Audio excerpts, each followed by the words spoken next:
Please remember to subscribe. It's just one click for you, but it helps me a lot creating new videos. Thank you. New virus strain, more poverty and double QE in 2021. Pain, despair, and poverty for millions of unemployed Americans, as case numbers continue to climb, and a new, more infectious strain of the virus is spreading rapidly. And concerns the vaccines will not work on a mutation. We will enter more lockdowns and shutdowns, more severe restrictions will be imposed. This will lead to the certain demise of thousands and thousands of small businesses. Workers who will lose their jobs, and business owners who will see their dreams crushed and their homes lost to the bank. Hundreds of thousands of small businesses and all their employees out of work. Rent and mortgage delinquencies. Highest consumer debt in history. The next 3 to 4 months are going to be worse than financial markets are braced for. The US will go into a de facto shutdown again, all politics aside. Either the people will stay home, not willing to risk exposure, and/or the state and local governments will be forced by the medical community who have run out of resources and will beg officials to shut down to give them some kind of breathing room. And the Fed is already pushing for a double QE in 2021. This crisis will be used as a scapegoat for the next massive QE expansion. What the Fed is doing is absolutely destroying the economy. Take note of how many Fed speakers are really banging the table on fiscal stimulus, i.e., congressional spending bills. They're terrified that they will lose control. Especially that dropping rates and more QE is not causing companies to take down more loans, especially if the banks won't lend. See how many have floated bonds and now secondary equity offerings. All the monetary and fiscal stimulus cannot prevent insolvency, which is the next phase. That looms just over the horizon like a slow-motion train wreck. When I hear Fed governors talk about their help, I want to throw up. The Fed is the arsonist and the firefighter. The Fed rebuilt the house they filled with explosives prior to the pandemic. And filled it with even more explosives than before. Who'da thunk it?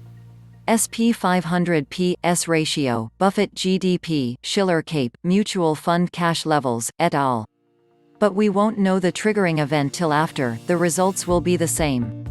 Zombies can continue as the living dead for a while. What QE did was removing money from the economy. The goal of the Wall Street banks is to crash the stock market and take down all the pension funds. The banks are international criminal organizations. MMT is not just no growth, it is anti-growth. Instead of actually doing something and growing the economy, people just take the debt and consume it all.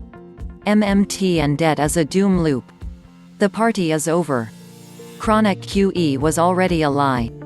But if you keep the interest at zero and keep debasing the currency, what will happen? Inflation. Your buying power will decrease. Okay, here is a visual. Just think of Venezuela and stacks of cash to buy a chicken. No toilet paper. Then we lose reserve currency status, then the vultures come in to pick us clean. The Fed is playing a very dangerous game.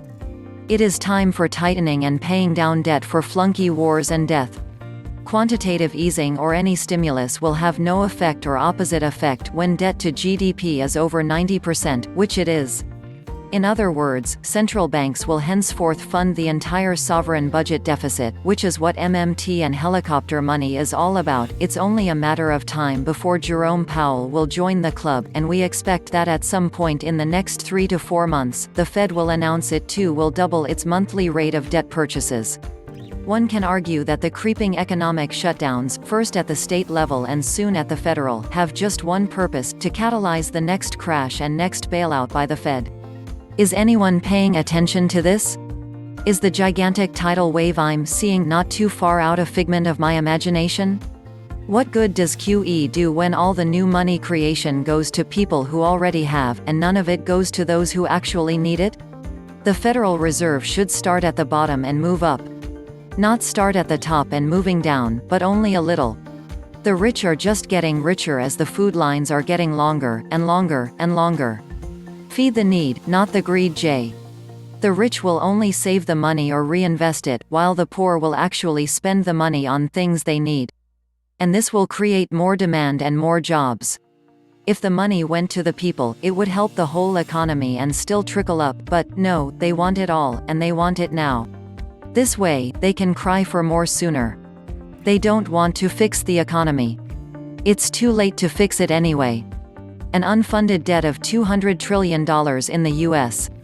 The national debt is claimed to be just shy of $30 trillion, but that doesn't take into account pensions, loans, social security, healthcare, etc. Interest rates at 10% would cost more a year in interest payments than the largest ever annual deficit 2020. It would certainly force the government to stop all the ridiculous social spending and even have to slash the military budget by 2/3. This would still leave the US with the world's largest military budget but much less global reach. Raising interest rates is a great idea, but we will instantly fold as a country. I'd say 10% as a possible 10-year plan. Unfortunately, other than moving a few pieces around the board, the recent actions by the Fed only continues to move back the day of reckoning. The extend and pretend illusion our economy remains on a sound footing is alive and well. Whatever it is, it will benefit them, not us. All money printed since the 80s have mostly never touched the real economy. It's been kept in bonds maturing for decades. And when the rich sell their bonds, fireworks will go off.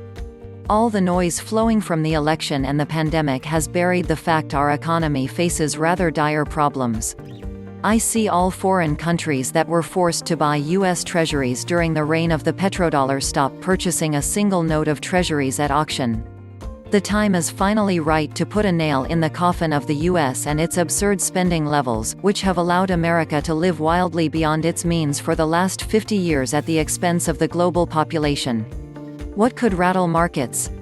Realizing the national debt is now over $27 trillion and going up fast? Checking historical valuations for stocks in terms of earnings and asking, where's the beef? Risks include vaccine rollout issues, new strains of the virus, presidential transition, cyberattacks, and more. The biggest risk is the one highlighted in the debt to GDP chart and the attendant size of the major central banks' balance sheets. The Powell Fed has completely capitulated, and this is anything but lost on the markets. Our central bank has signaled to a frothy marketplace that massive, at least $120 billion monthly, liquidity injections will continue indefinitely. It has become paramount to Fed policy to use its balance sheet to sustain market bubbles for the purpose of spurring economic recovery. It is nothing short of our central bank abandoning its overarching monetary stability mandate. Manipulation is the word, it has too many deep incantations. The fact the market hit 30K during this pandemic is huge golden trumpet singing. Was that somebody's scream? It wasn't me for sure. I'm playing the game with one hand behind my back. And it looks like our congressmen are eager to waste another $2,400 per family for splurge money. No targeted aid to businesses or the unemployed, just money for people who haven't lost jobs to buy flat-screen TVs with.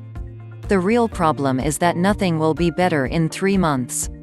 The same people calling for money now will be asking for another stimulus check in March.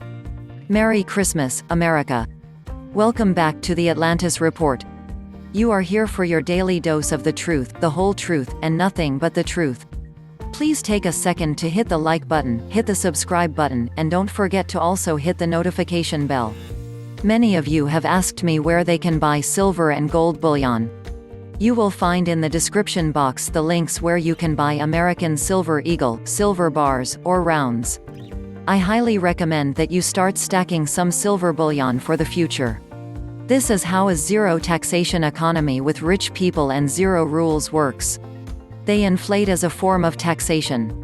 Since there isn't a monetary standard, every penny that they add to the money supply inflates taxes the worker. Since workers aren't being paid more, they ultimately have their wages inflated away. Down the drain we go. Exponential debt and languishing growth that was occurring before the pandemic, or else we wouldn't have need QE, which amounts to life support, has doomed this country. We are now being distracted by a media spectacle and manufactured public health crisis to distract us from this fact.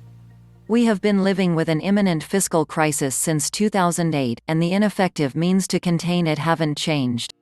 What else did you think the motive for the crisis was? It's to conceal the fact that nothing the bank cartel has done in the last 12 years has worked. We aren't facing an imminent crisis, we are facing imminent collapse. The bank cartel wants to make damn sure they get their cut before it all goes belly up.